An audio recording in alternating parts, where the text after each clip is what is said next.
yesterday I posted a video where I discussed FHA versus conventional. We broke down, 3% conventional, 5% conventional versus an FHA at 3.5% down. And I'll link to that video here for anybody watching this after the live feed. But, people were surprised to see how low the rates were with FHA. One of the common questions was like, the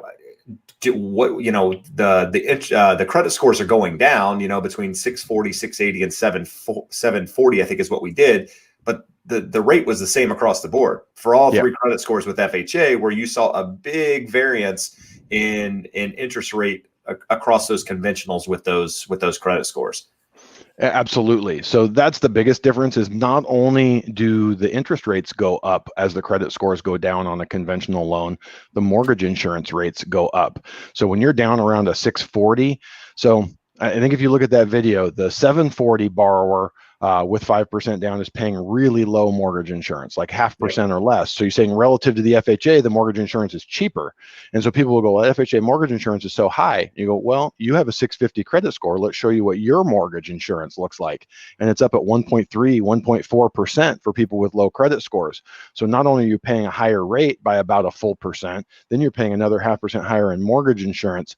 So anything under 680, I will always show our clients side by side, because it doesn't really work to just say, well, trust me, you don't want to do conventional. We actually had an email that someone was told that today, and they're like, I don't want to work with that person. They don't even want to seriously answer my questions. So you always want to show that side by side, and people are amazed when they see the number, because I can tell you anything under a 680, the FHA is going to be a better option.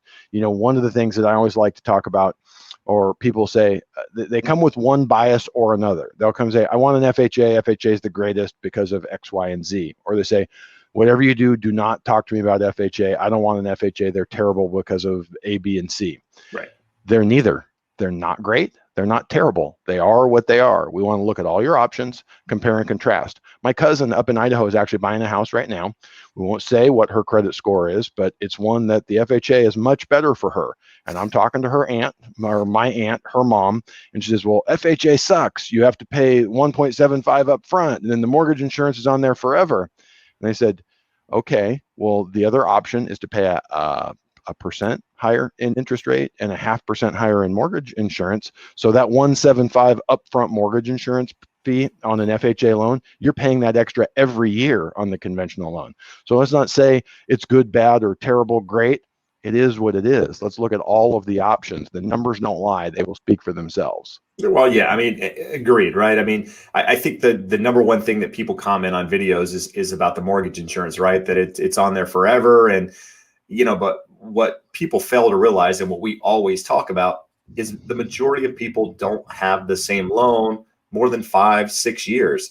So the chances, regardless, even if you get a conventional loan, it has mortgage insurance, at some point, you're going to either have to refinance to get that off, and or get enough equity in the property where the lender drops it. And in order to get that equity, it's going to take some time. So, chances are you're not going to have that loan for an infinite period. Most people don't hold the same loan for 30 years these days. So, that's why it's less of a concern for a lot of people.